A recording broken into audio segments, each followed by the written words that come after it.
Well, hello, ladies and gentlemen. Welcome back to Grizzly Bear Sims YouTube channel, and welcome back to the wonderful Tazewell County, Illinois. Thank you all so much for coming back for another episode. This is episode number 4, and we are in a brand new game day. This is the third game day of spring, and we're going to get right into the action here. Well, momentarily we will get right into the action. Let's go ahead, and I want to bring you up to speed on just a couple of things that we have changed here on the farm, just kind of continuation of different steps that we're basically undertaking here on the farm to make things work a little bit better for us. You know, it's our prerogative, obviously, since we are now the new owners of the farm and everything. We can change things the way that we want them to be, even starting with the equipment and everything as well. Now, let's talk about that for just a moment. I'm just going to drive right over here, and we're going to get to work here, opening up this field here. That's pretty much going to be some of the stuff that we're going to do today is open up field number 1 and get it ready to take some wheat seeds. We have decided that what we're going to do is obviously, field number 17, the square portion right here, this is going to be grass. We've put wheat in over here. We've also put wheat on field 8. We're going to put wheat on field 1 as well. Now, I suppose there's always the chance that, especially since we were able to get the wheat in the ground so early, that we might be able to turn these fields around in similar fashion to what we're potentially planning to do on Midtown USA. But, you know, that's still undecided or undiscovered as of yet, because we haven't actually got to that point on Midtown USA, and of course the weather patterns are completely different between the two. But, you know, being able to put wheat in the ground in the early stages of spring is possibly a good sign, but we'll see. No promises on that. Now, we did manage to sell the pickup and the Flegel trailer. So that is why our money has come up to back north of 100,000. So that's a good place for us to be as far as our money situation is concerned. Now, we have made a couple of changes. Obviously, all of the starting equipment was in this barn when you start the map up. Let's just kind of get out and we'll walk in, and I'll show you that we kind of have a red and green theme going here.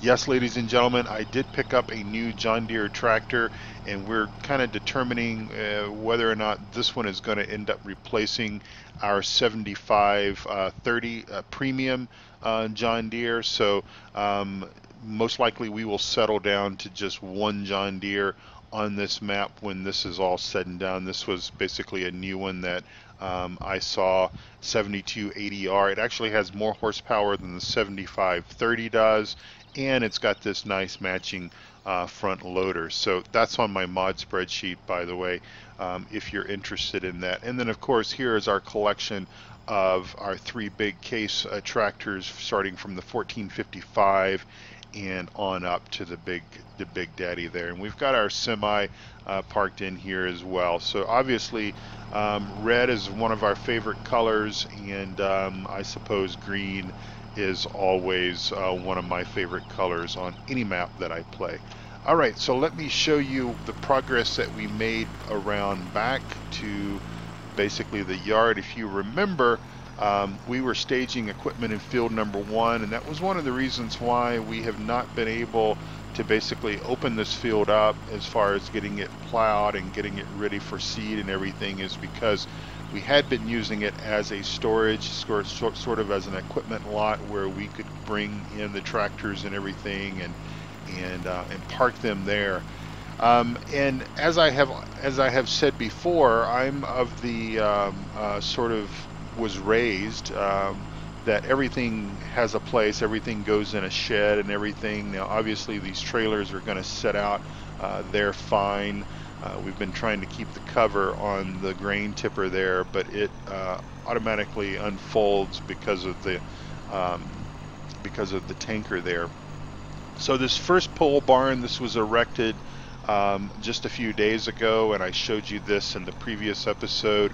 We kind of have all of our field equipment and stuff in here, everything from our combine, which we won't need for quite a while, to our large row crop seeder, which we'll begin using once our soil temperature gets up to 50 degrees for corn and soybeans.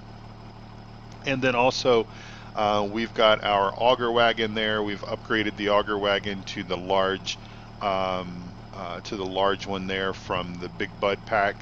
It'll be fine to pull behind our case.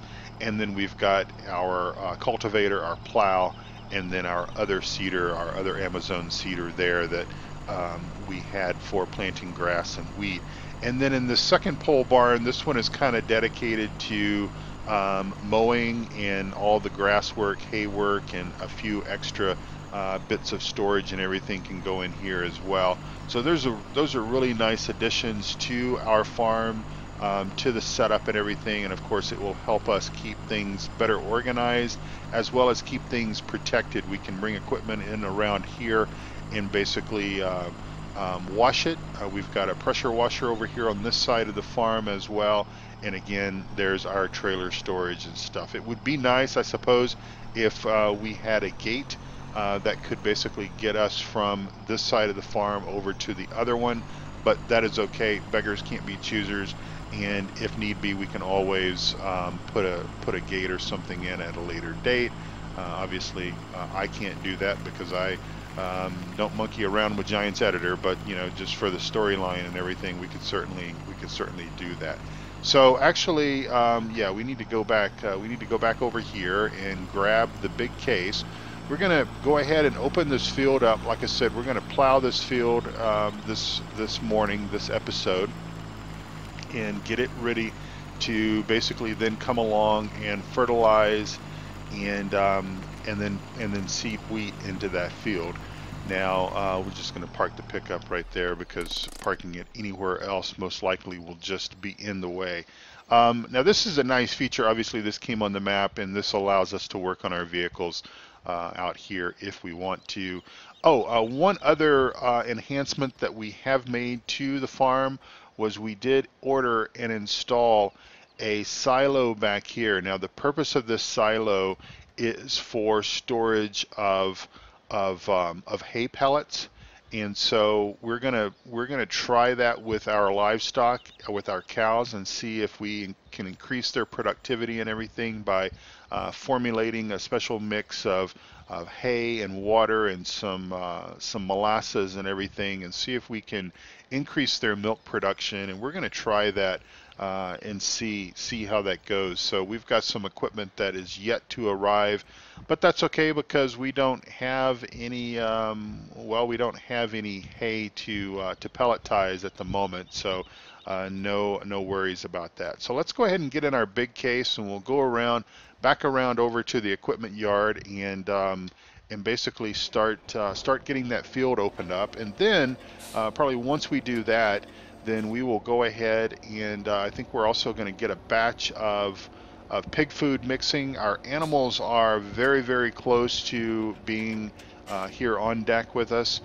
We will most likely possibly entertain the idea of going and getting a portion of those animals the next episode. We're just kind of making sure that we have enough resources and everything for them.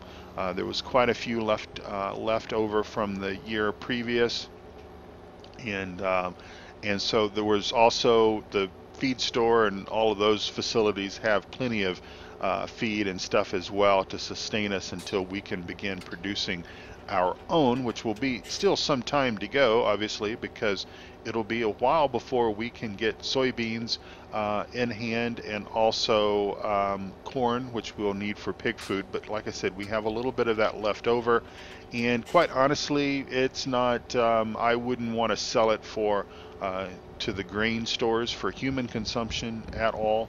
I would rather just keep that for ourselves instead of emptying out our silos and cashing that in. So anyway, we're going to head over here to our equipment shed and grab our plow and go ahead and open up that field number 1. Now I know that we did a little bit of plowing. I think we did some plowing in the first episode,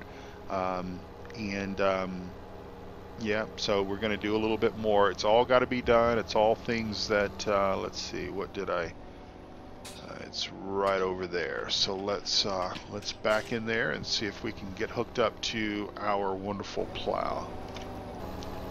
And we'll try to get out of here without scratching too much of other things. And that looks good. We're clear of the shed, so let's go ahead and go.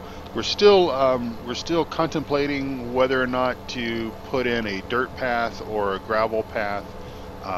We just kind of have to see. We had some rain come through, which was the first time that I had experienced rain since I've moved to Tazewell County, and everything drains off quite well and everything. So it's possible that just a dirt path will actually work out just fine, and we don't actually have to bother with putting in a gravel path back there. But we're going to see what happens. The guys, the company that did our gravel work and everything, they're pretty much done with the gravel work. There is some that's left over, and so I think that I've pretty much just going to trust Jack and Billy Bob to do the rest of that. Go ahead and put the rest of that in. We've had quite a few people also come along and take a look at this equipment, so I would expect that this stuff will go pretty quick. We at least need it to go fairly quick because, well, as you can kind of tell, it was on our way in our barn, and it's still somewhat in the way here, even though it's kind of parked at the edge of the field. It's still in our way, and but not as bad as I suppose it could be. But anyway, folks have been coming by and looking, and I think, like I said, we sold the pickup, we sold the Flegel trailer, and let's just kind of put ourselves a couple of rows in here without banging into some of this equipment too much. If I can get this tractor straightened out here and with my camera, and I think that will go much better. All right. Hope everyone is having a wonderful day and evening and morning and whatever time frame you're watching this episode. I hope it's a good one for you. And our grass has not yet come in, but hopefully it will be soon. Again, we had a little bit of rain, so rain is always good.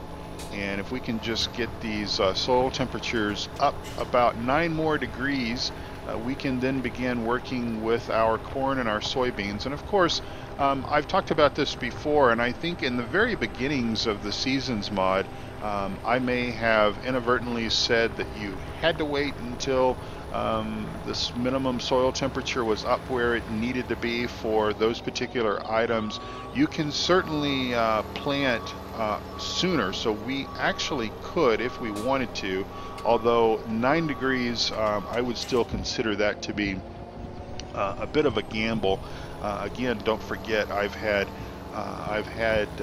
loss to soybeans on my maps before, especially soybeans. Soybeans is somewhat of that sort of that sensitive crop, and or at least that's what I call it, as a sensitive crop. And again, had that field of soybeans disappear from me, and it was simply because I think I planted it way too early, and it might have been in the time frames where perhaps things were sort of restricted from what you could plant. Now, you can still plant when the soil temperature is lower than what the recommended or what the temperature reads on the season screen, because that basically is just provided there to show you that at that temperature is when the seeds are basically going to germinate. So anything that is cooler than that, so in other words, right now, if we were to go ahead and take the time to seed that, then essentially what would end up happening is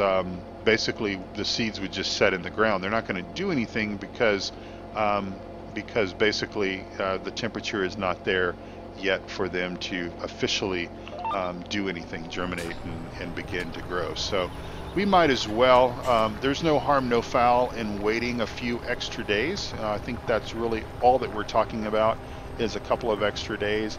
And by staggering things in this way, hopefully our wheat will come in midsummer, maybe worst case scenario late summer. If we could get lucky and be able to turn the wheat fields around and put soybeans back on them, that would be incredible. But again, not necessarily building that into the plan right now, just simply because we don't even know if that's going to work on Midtown USA, although I'm super excited about the possibilities for that. But I think that with Midtown, we did plant wheat on the very first game day, unlike I think with this one, this series, or Tazewell County, we planted wheat on the second game day. So yeah, this is the third game day. We did the wheat yesterday. So we'll see how it all works out. And again, you know, we'll have plenty to do. We'll have plenty to keep ourselves busy, keep Billy Bob and Jack busy as well with that. So just to point out, if you are wondering why my GPS HUD looks a little different, this is basically a GPS, kind of a HUD overlay, if you will, for the GPS mod that I found on, I believe, Mod Hoster. I did add it to my mod spreadsheet, so if you go to grizzlybearsims.com, again, that's grizzlybearsims.com, look to the bottom of the page, and that's where you will find, or I'm sorry, look to the top of the page at grizzlybearsims.com, and that's where you will find the mod add-ons directory, and that directory will give you a link to the Google spreadsheet where I keep all of my mods and everything. And then from that, you can go ahead and get to that spreadsheet. You'll see tabs at the bottom that say Farm Sim 17, and click on one of those tabs, and it'll open up that page, and then you can have a look there at all the mods that I use in the game. So just as a reminder, I don't use every single mod on every single map. I have my my picks, things that I enjoy for American style maps, things I enjoy for British style maps, and of course this big plow is usually featured on just about every large map that I play, anything that has fairly large fields.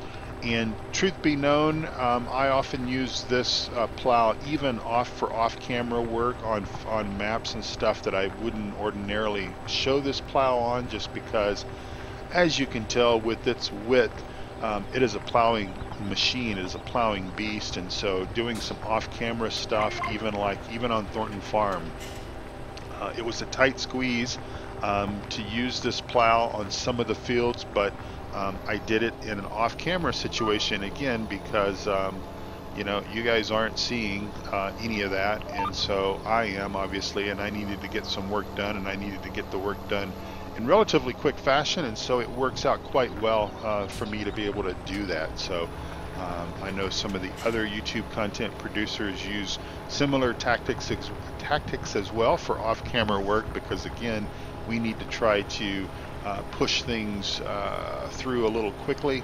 You know, I enjoy playing this game. I enjoy playing this game very, very much. As a matter of fact, I am pretty much, this is about the only thing that I'm playing right now, other than I am doing some truck sim off-camera stuff.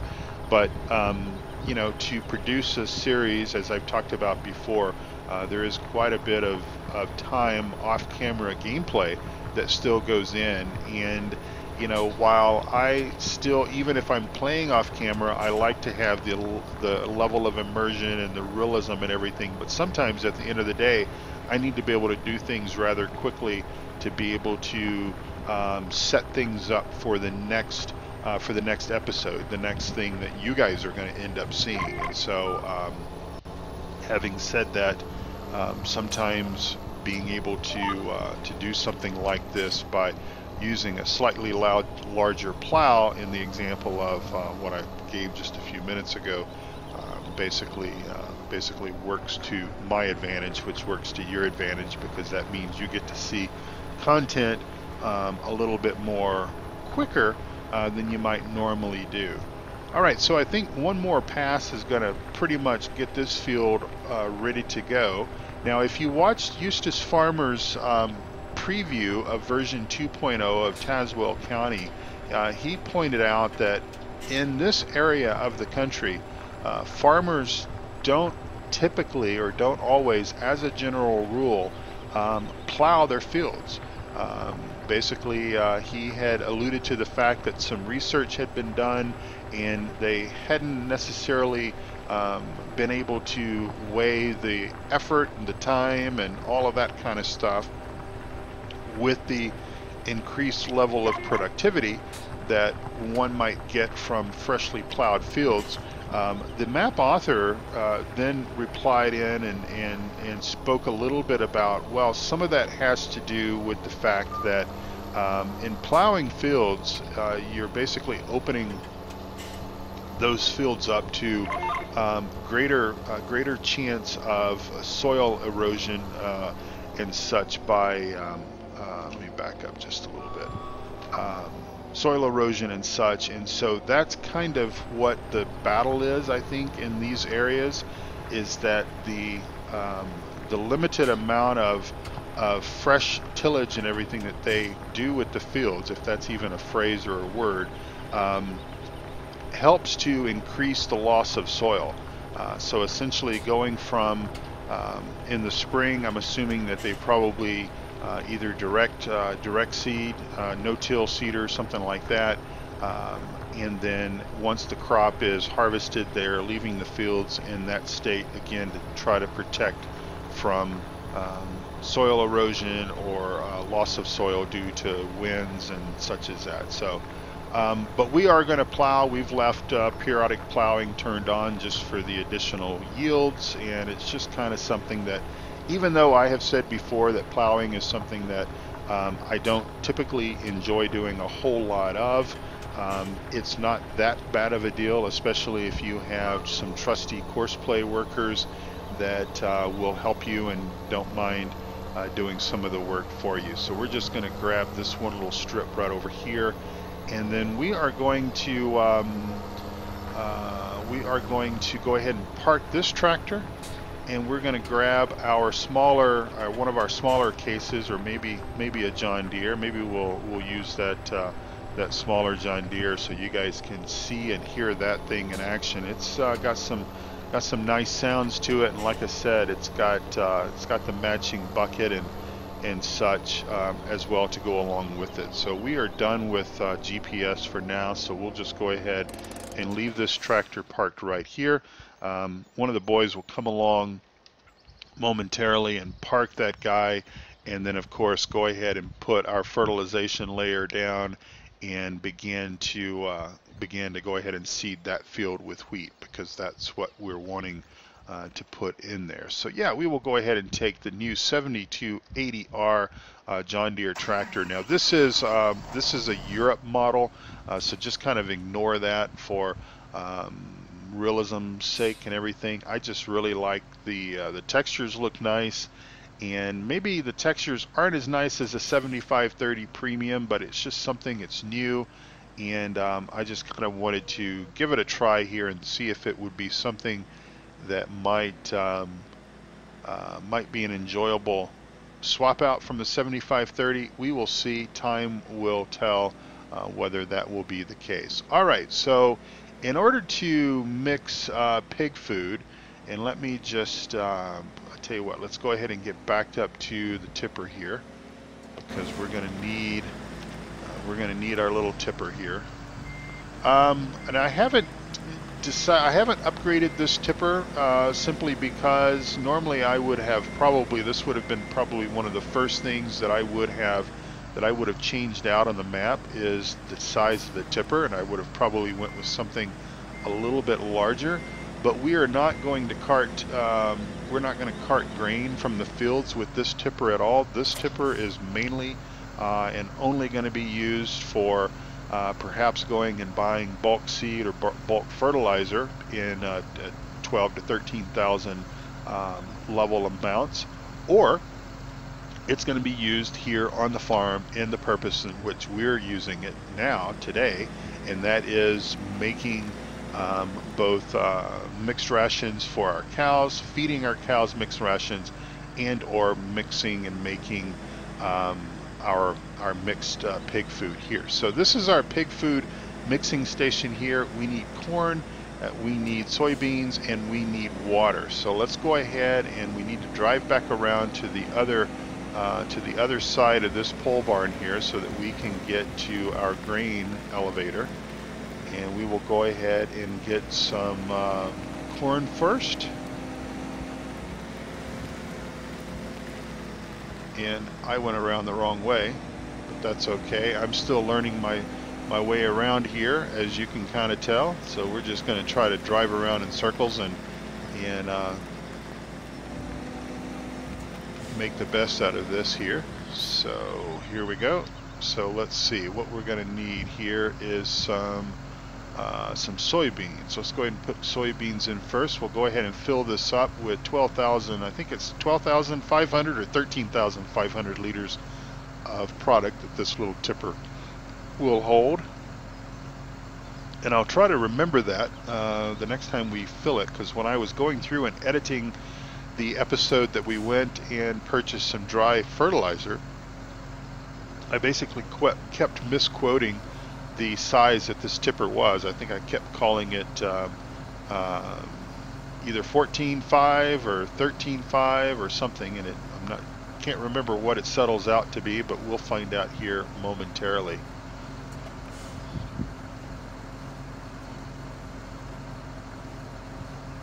So you all are watching these Tazewell County episodes in pretty quick succession. I wanted to strike while the iron is hot, so to speak, or make hay while the sun is shining. This map, version 2.0, at the time that I'm recording this episode, is not yet available. 13,500 liters. I wonder if I can remember that the next time I use this tipper and be able to say, hey, this tipper holds 13,500 liters of product. So anyway, this map is not released yet in its version 2.0 state. And so I've wanted to, again, sort of strike while the iron is hot, get some episodes out there. That's when folks are going to be the most inclined to watch the series. Not about views and not about collecting new subscribers and everything, but if I can, that spouts a little in a bad way there. Let's back up and come around the other way. But if I can help expose people to this map and help get people excited about it for the sake of the map author, the mod author, and everything, then I'm all for that, and that's a good thing. It's a good role for me to play as a content creator. It's something that I enjoy about doing this role, and help to spread the good news about different things that folks have to see and do and everything. And here you go. So if you're planning on using this map, you're probably going to want to come in from this other side, and you're going to want to make sure that you don't get your tipper there hung up on that spout, because that could put you in a sticky situation. So let's go ahead and get some corn here in our tipper. And that's around over here, Jerry. Don't make the same mistake that you made just before. And right here. So let's go ahead and throw some corn in here. And anyway, so 13,500 liters. See, I remembered it at least within about 2 or 3 minutes, so hopefully I'll remember it on forward. But so yeah, so you're watching these episodes maybe a little quicker than what I would normally put out a series. I've got 3 different series going on the channel: Thornton Farm, Midtown USA, and obviously this one, Tazewell County. I'm not planning on dropping Thornton Farm. We're going to wrap Thornton Farm up. We're still deciding whether or not we're going to do a second year on that, or whether maybe there's another British map that we might be interested in playing on this channel that might be available around the time that we get Thornton Farm wrapped up. We will just see what that unfolds and what makes sense for us to do.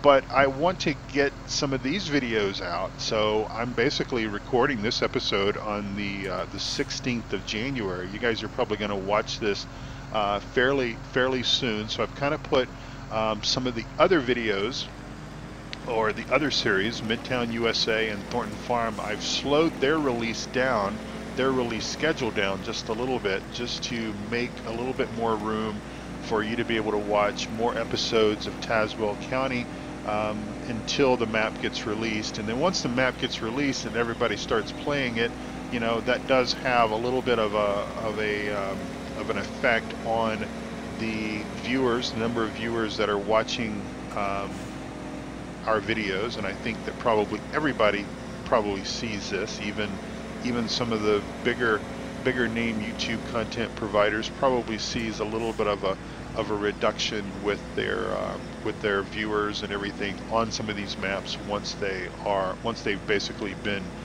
released to the general public, because then everybody gets an opportunity to go and play these maps instead of sitting around and watching us do it on YouTube. I mean, what's more, oh, now that's interesting, because this one here would not hold all of our corn that we had. That's okay. We'll go put this back in the grain elevator. And again, this is you know, this is sort of a hybrid. I'm going to use the word hybrid only because I can't think of anything better to say. But this is sort of a hybrid of a large-scale map and a small-scale map. So something like a States or a Graceland, something like that, that has a lot of fields, big fields, that sort of thing, and then some of the uniqueness and small scale ways of, say, like a Thornton Farm, for example, where things are, or even a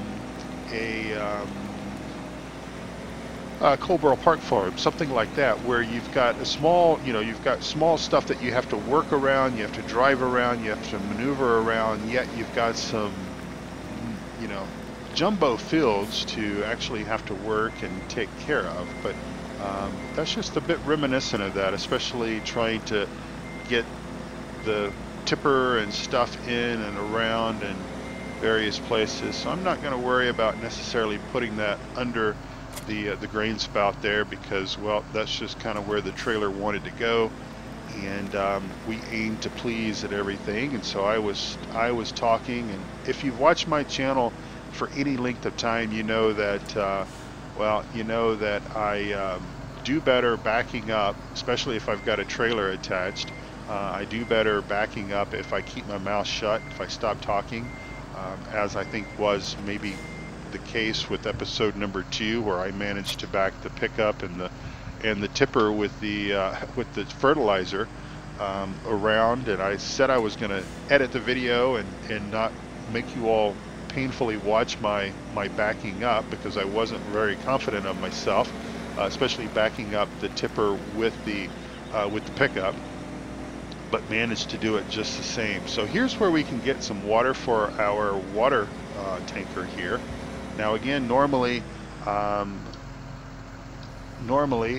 will upgrade our water tanker. I have on most maps, even like Midtown USA, we get this little small Joskin. I put one of the larger tankers in there. I don't know if it's going to be necessary on this map. We'll see how it goes with the animals once we get them here, and see if we need the larger tanker. I suppose as long as the animals don't require more in their water trough than what this tanker is capable of holding, then it's okay. I mean, we certainly don't need a super large tanker. Again, if we can make 7,300 liters work out fine for them, then that's the way we'll kind of play it there. Try not to traipse through the wife's vegetable garden. So speaking of wives, our wives are here. Billy Bob, Jack, and myself. Our families all got moved out to Tazewell County as well, and that was a great thing. I know that Billy Bob was pretty much lost without his wife and kids here, and I was as well. I mean, I enjoy having my family here, and of course getting them into school and everything. And I'm not real sure how this is. Let's see. Well, we've managed to hit the spot there. Let's see.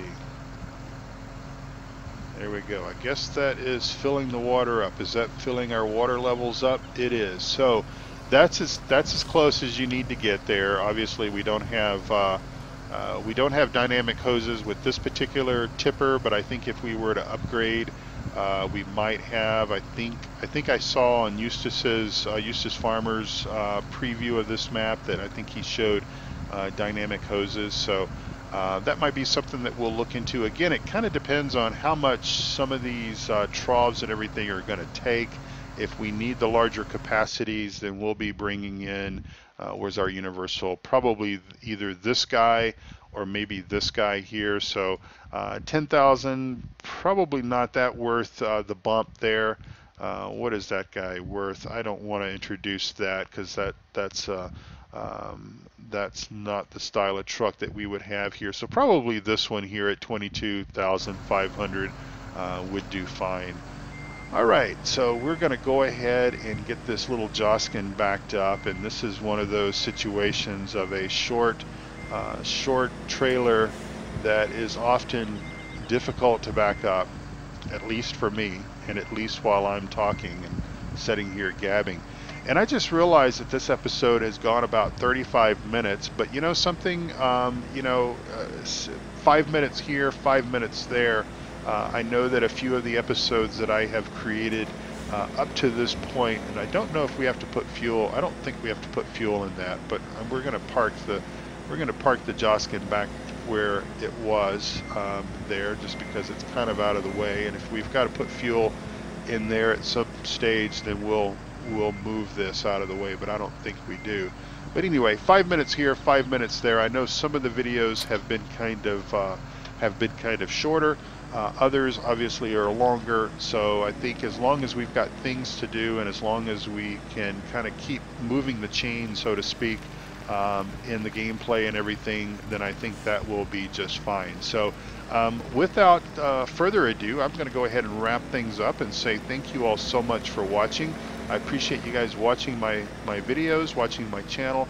If you are new to my channel, if you've come here because of this map, because of Tazewell County, I would appreciate it if you would hit the subscribe button. That way you'll be notified. If you hit the little bell, you'll be notified when I release new videos. And I'm releasing videos quite frequently, almost on a daily basis. I'm going to slow down just a little bit though, simply because I just cannot keep up during a normal work week at recording. If I'm going to release a video every day, that means that I'm at least recording each and every day to be able to keep up with that amount of time and everything. And so I can't necessarily do that on a good day or even a bad day. So we will be probably scaling back to 6 videos a week, and then probably back to 5. 5 is sort of the happy medium for me. That is kind of what I think that I can keep up with and be able to put out on a consistent basis. And I think consistency is key when you're running a YouTube channel. I believe that's at least my philosophies in this, is to keep you guys where you're accustomed to finding videos on a specific date, time, what have you. And so anyway, off camera, the boys and I are going to finish up that field. We're going to fertilize it and put our wheat down, and then basically we'll be into the next game day. And maybe that will be the game day that we will be looking at introducing some animals to our farm here. Cows and pigs are what is on this map, and that's what we're planning on running on this map. Are cows and pigs, no sheep. There's no sheep opportunities for you here on this map. So we're going to do that, and we'll basically see you for the next episode here on Tazewell County, Illinois, or we'll see you over on Thornton Farm, or perhaps we'll see you on Midtown, USA. But I hope that we do see you, because remember, folks, you're always welcome here on the Grizzly Bear Sims YouTube channel. I enjoy you all coming out and saying hi to me, interacting with me over on the 3 Dudes Gaming Network, or over on PCSG, or even on my own even on my own Discord server. So thank you again for watching. I do appreciate it. We're going to do some off-camera work here. And we've got grass growing, so that is awfully cool. So maybe we'll be able to cut some of this area here as well and give us a bit of a jump on at least our silage production is probably where this would go. So anyway, thank you all so much for watching. I will see you all down the road. Take care. God bless you all. Bye-bye.